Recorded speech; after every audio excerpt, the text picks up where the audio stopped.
Why was the Nether Fortress built? Are there actually ancient Minecraft gods?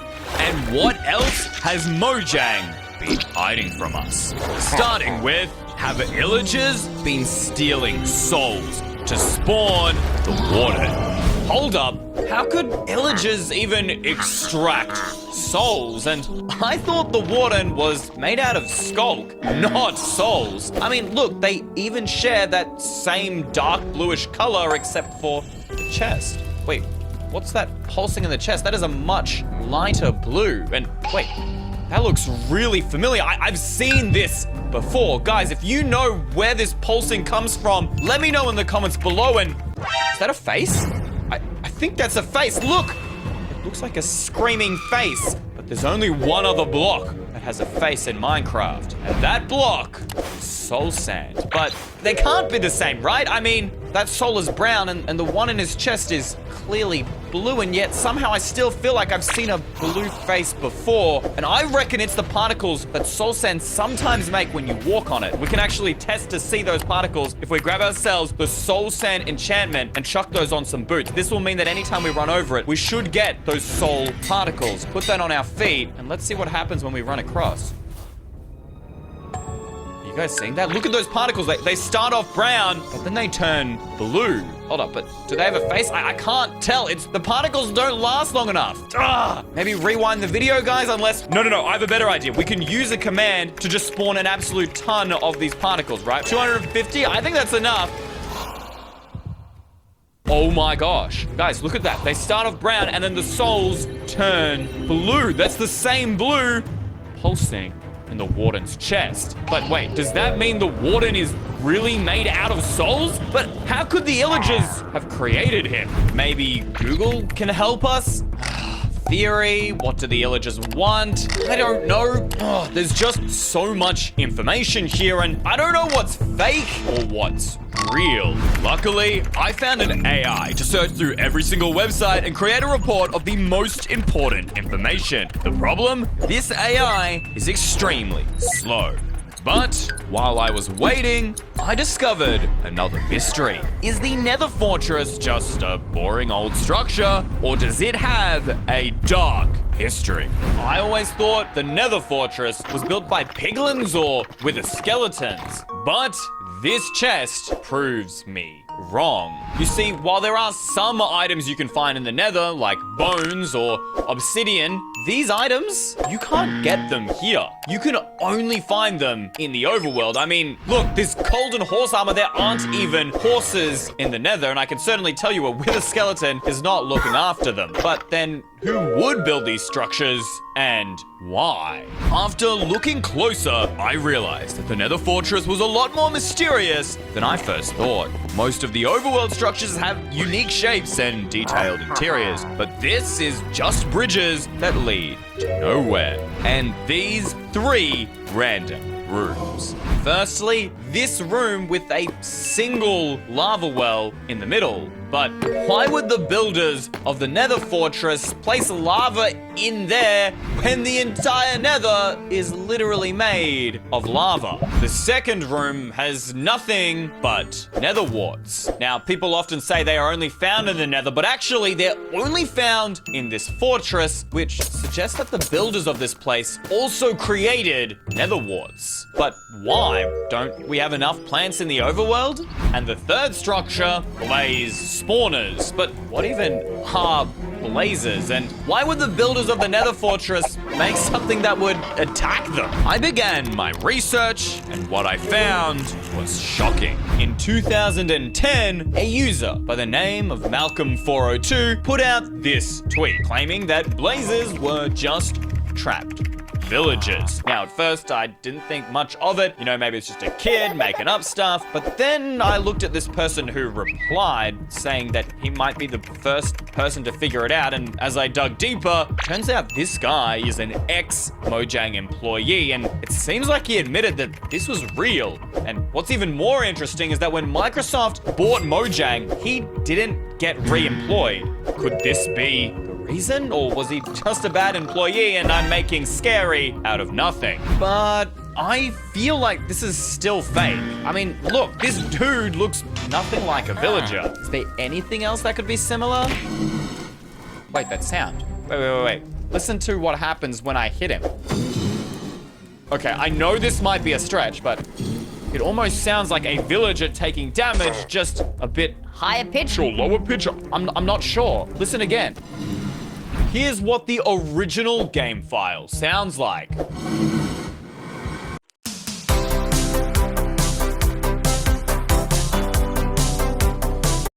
What the original game file sounds like. Oh, yeah, it's just this first part that's tripping me up. And since I think it's just a villager sound that's been made higher pitch, we're gonna try and reverse this by using a manual pitch correction process. And I'm gonna bring it right down about negative 280 cents, which is like a pitch type of measurement, I think. All right, let's listen to it again. There, I heard it. Listen to that. I wish we could get this down in like slow motion here. You can literally hear like a villager down there. There it is. Okay, I don't know. Maybe I'm going crazy and I'm just making up stuff, guys, but I can hear a underneath all of the whoosh sounds. And if that is true and it is a villager sound, just different, then maybe there's other things that make the blazes similar to a villager. The answer is yes. Killing a blaze drops blaze rods, but according to the official Minecraft wiki, it's actually called relieving the blaze of its rod. Does that mean that the blaze is trapped by its own rods? But it still just doesn't make sense why the builders of this fortress would trap villagers and turn them into these monsters. I mean, what can you even make with blaze rods? I suppose the first thing that comes to my mind is, well, blaze powder, and then you could use that to make Eye of Enders, but not much else except, wait, there's one other thing.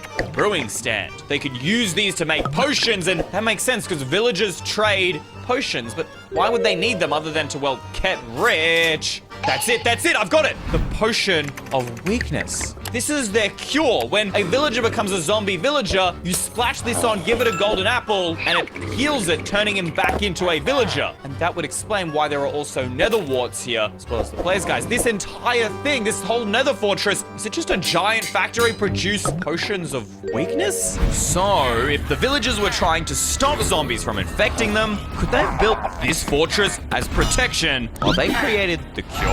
That could also explain why wither skeletons only spawn in fortresses. What if these guys were one of the experiments gone wrong? And wait, I just had another idea. Maybe that room with the singular lava pool, this was used to experiment with potions? Wait, you know what's even scarier? I just realized something. Mojang knew about this experiment this entire time, because whenever you enter a nether fortress for the very first time, you'll get this advancement, a terrible fortress, and it really is that. It's a terrible experiment gone wrong.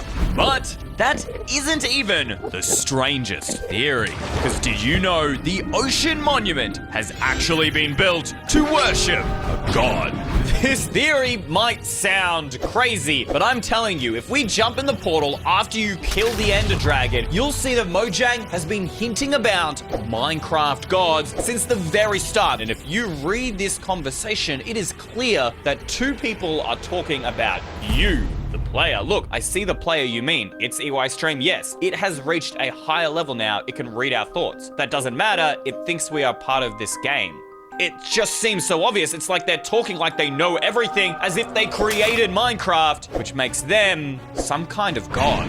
But then how are the Minecraft gods connected to this?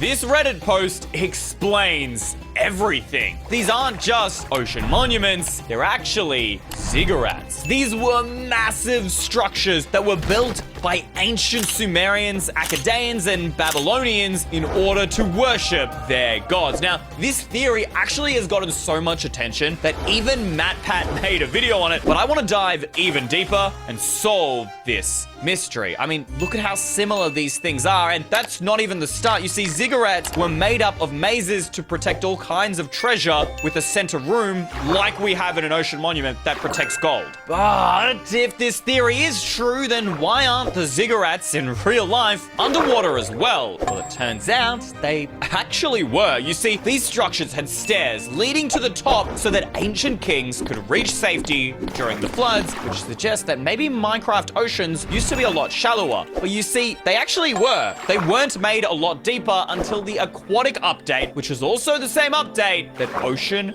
monuments were added. You see how this is all adding up, guys? It's crazy. So maybe like the gods are, you know, inscribed into these blocks or something. There's got to be another clue. Maybe it's like this pattern here out the front has something to do with the Minecraft god. Do these blocks? No, none of these blocks have any evidence about a Minecraft god. And wait, what kind of god wants sponges? Like, I get the gold, but why sponges? And who even built these monuments in the first place? Was it the drowned or was it the Guardians? It would make sense that the Guardians built this place. After all, they're the only ones who protect it. And you're not able to mine through this ocean monument because of the mining fatigue effect that you get from the Elder Guardian. Is that because this place is sacred to them? But then how could they have built it? I mean, it's not like these dudes have hands. All they've got is these lasers.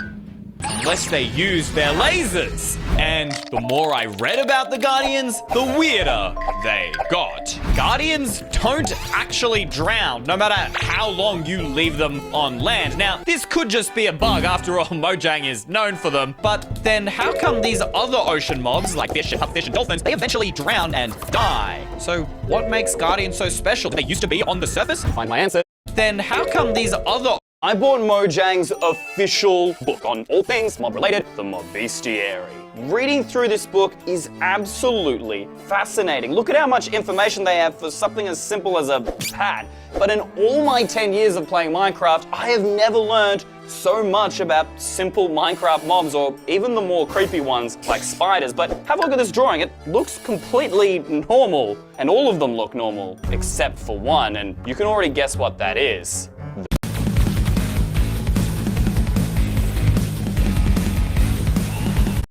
For one, and you can already guess what that is. The Guardian. Now, technology, I don't even know how to describe it. Like, look at that computer chip inside of him. It's like from the future. This technology does absolutely terrifying. There is some sort of computer machine technology. I don't even know how to describe it. Like, look at that computer chip inside of him. It's like from the future. This technology doesn't exist in Minecraft unless it came from a god or this was created by some sort of ancient civilization.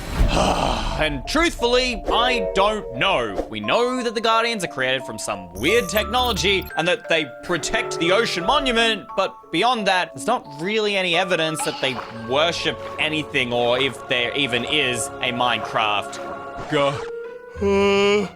Oh my gosh, guys, I am exhausted. You know what? I'm gonna call it a day. But as I went to shut down my PC, I got a notification. The AI, it's finally done the report. So we already know that the warden is made out of souls, but now we're about to find out how the Illagers created it. Turns out, this wasn't the first time Illagers created their own monster. They've been capturing mobs ever since they were added in version 1.11. And you can find these innocent souls at pillager outposts inside cages like these. See, we have the Iron Golem and the Ally, and if you actually look at, I don't know, a Voker or a Vindicator or a Pillager, any of the Illagers, look at their faces. They look really similar to the Iron Golem. And what's even worse, these Vexes, see, look, they literally look like allies. These are literally like evil versions of the Ally, and the Vex looks just like a soul. But why are the Illagers creating their own monsters? Are they trying to destroy the villagers or something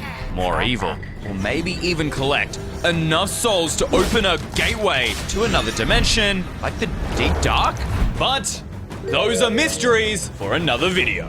Thank you to all of these guys for making today's video possible. You're my new favorite EY Mega fans. If you want a shout out, just click the join button below this video, scroll down and click EY Mega Fan.